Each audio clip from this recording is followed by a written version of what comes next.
कल कल मोदी सरकार ने ऐलान किया है कि पॉलिटिकल पार्टीज जितना भी हजारों लाखों करोड़ रुपया 500 और हजार के नोट में जमा कराएंगी, उसकी कोई जांच नहीं की जाएगी। ये बहुत ही दुख की बात है कि सारे देश को लाइनों में लगा के प्रधानमंत्री नरेंद्र मोदी जी राजनीतिक पार्टियों का काला धन सफेद करने में लगे हुए हैं। देश के साथ ये बहुत बड़ा धोखा है। एक कहावत है कि चोर की दाढ़ी में तिनका, तो इससे सारे देश के लोगों को शक हो रहा है कि भारतीय जनता पार्टी ने हजारों करोड़ों रुपया नोटबंदी के पहले ठिकाने लगा दिया था और अब नोटबंदी के बाद उसने जम के लोगों का पैसा इकट्ठा किया है, जो वो अब सफेद करने जा रही है। भारतीय जनता पार्टी बताए कि उसने नोटबंदी के पहले और नोटबंदी के बाद कितनी जमीनें खरीदी। पता चल रहा है कई हजार मोटरसाइकिल खरीदी। वो सारा पैसा कहां से आया? हम तो शुरू से ही कह रहे थे कि प्रधानमंत्री जी की नीयत खराब है। आप टीवी चैनल वाले दिखा रहे थे कि स्कीम तो अच्छी है, लागू गलत किया गया है। हम शुरू से कह रहे थे स्कीम भी खराब है, नीयत भी खराब है और लागू भी गलत किया गया है। अब कल के ऐलान के बाद तो भाजपा के और आरएसएस के जो कट्टर समर्थक थे वो भी कह रहे हैं कि पूरे देश के साथ इन्होंने धोखा कर दिया। अगर पॉलिटिकल पार्टीज का काला पैसा सफेद इस तरह से किया जाएगा बिना जांच के, तो ये तो पूरे देश के साथ धोखा है। सबको पता है कि सबसे ज्यादा काला धन पॉलिटिकल पार्टीज के पास है। आम आदमी पार्टी की जब से हमारी पार्टी बनी है तब से लेके आज तक की सारी इनकम टैक्स की रिटर्न्स की जांच हो रही है। कल भी सुबह हमारे पहले वाले और अभी प्रेजेंट ट्रेजरर को समन किया हुआ था इन्होंने, इनकम टैक्स डिपार्टमेंट ने। हमें डर नहीं लग रहा। हम एक एक बिल, वाउचर, रसीद सारी ले जाके दिखा रहे हैं इनकम टैक्स डिपार्टमेंट को। हमें किसी चीज का डर नहीं लग रहा। बाकी पार्टियों को, भाजपा को क्या डर लग रहा है? उनकी इनकम टैक्स की जांच क्यों नहीं होनी चाहिए?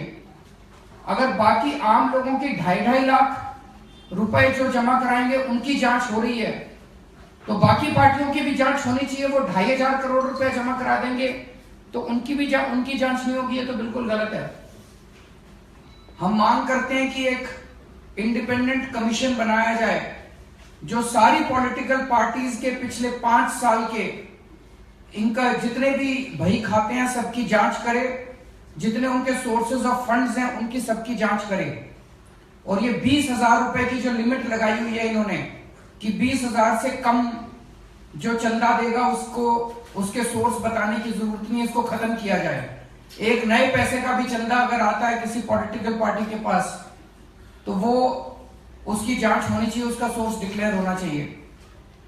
नोटबंदी के बाद से जितने पैसे जमा कराए हैं पॉलिटिकल पार्टीज ने, वो सारी की सारी लिस्ट पब्लिक की जाए कि कितने पैसे किस पार्टी ने जमा कराए। आश्चर्य ये हो रहा है कि कल सुबह राहुल गांधी जी प्रधानमंत्री जी से मिले थे और उसके बाद ये घोषणा हुई है। राहुल गांधी जी ने कहा था कि उनके पास नरेंद्र मोदी जी के भ्रष्टाचार के सबूत हैं। फिर वो मोदी जी से मिले और मोदी जी से मिलने के बाद यह घोषणा हो गई भी किसी भी पॉलिटिकल पार्टी के सोर्सेस को पूछा नहीं जाएगा। तो क्या ये डील हुई है दोनों के बीच में? राहुल गांधी जी नरेंद्र मोदी जी के भ्रष्टाचार के बारे में बता नहीं रहे, केवल कह रहे हैं कि मैंने अपना मुंह खोल दिया तो भूचाल आ जाएगा, अर्थक्वेक आ जाएगा, मेरे पास नरेंद्र मोदी जी के भ्रष्टाचार के सबूत हैं। और फिर वो जाके नरेंद्र मोदी जी से मिल लेते हैं और डील कर लेते हैं।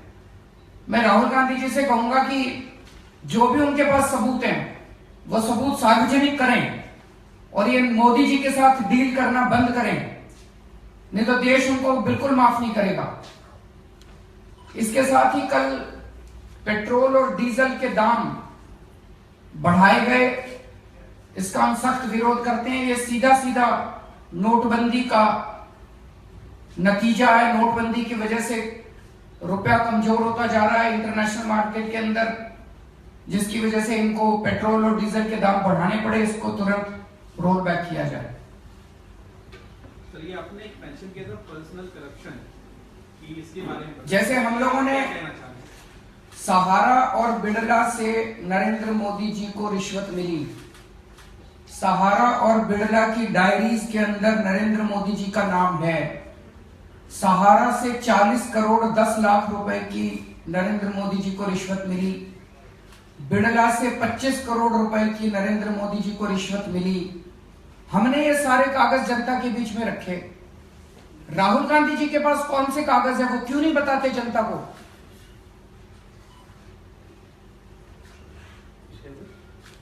सर, आप लोग अपना पैसा जमा कराएंगे सर, जो भी है सारा हमारा सारा ऑनलाइन जमा होता है। बहुत छोटी छोटी डोनेशंस हैं जो आती हैं बैंक से, वो भी सारा एक एक पैसे का हिसाब हम देते हैं। मैंने आज यहाँ आने से पहले पता किया था, शायद 3-4-5 लाख रुपए का छोटा छोटा इधर उधर पूरे देश में डोनेशन हमारा नोटबंदी के बाद आया। वो सारा इनकम टैक्स में दे रहे हैं हम लोग। हमारी डेली इनकम टैक्स में पेशी हो रही है, डेली। पिछले 1 साल से इनकम टैक्स डिपार्टमेंट के अंदर एक इन्वेस्टिगेशन विंग है, एक एग्जम्पशन विंग है। दोनों एग्जम्पशन विंग ने भी, इन्वेस्टिगेशन विंग ने भी हमारे 4 साल की रिटर्न्स खोल रखी हैं। एक एक एंट्री का हिसाब दे रहे हैं। हम ये नहीं कह रहे 20,000 से कम है हम नहीं देंगे, हम सारे पैसे का हिसाब दे रहे हैं। हम अगर सारे पैसे का हिसाब दे रहे हैं तो बाकी पार्टीज को क्यों डर लग रहा है? अभी क्या आम आदमी पार्टी के चंदे पर भी फर्क पड़ा है नोटबंदी के बाद से? नोटबंदी से हमारा कोई फर्क नहीं पड़ा। नोटबंदी से हमारा कोई सुप्रीम कोर्ट पे जिस तरह से आया हुआ है सर 9 पेजेस का, उस पे क्या कुछ कहेंगे? 9 पेजेस का क्या वर्डिक्ट आई है सर सुप्रीम कोर्ट की पैसों को लेकर हुई है, तमाम सवाल उठाएंगे कि नोटबंदी जो हुई किस समय भी क्या डिसीजन लिया गया? ये बिल्कुल सही है। हमारे हिसाब से तो नोटबंदी जो की गई है ये असंवैधानिक है। अगर किसी का पैसा बैंक में है, मेहनत का पैसा, खून पसीने की कमाई का पैसा बैंक में है और उसे निकलवाने के लिए सरकार ने रोक लगा दिया, तो एक तरह से तो मोदी जी ने डाका डाल दिया सारे बैंक अकाउंट्स के ऊपर, सबके लोगों के बैंक अकाउंट के ऊपर। मैंने कमाया पैसा, मेरा पैसा बैंक में पड़ा हुआ है, बैंक तो ट्रस्टी है उसका। बैंक मेरे को पैसा देने से मना कैसे कर सकता है? वो चाहे नए नोट में दे, पुराने नोट में दे, उसको देना तो पड़ेगा।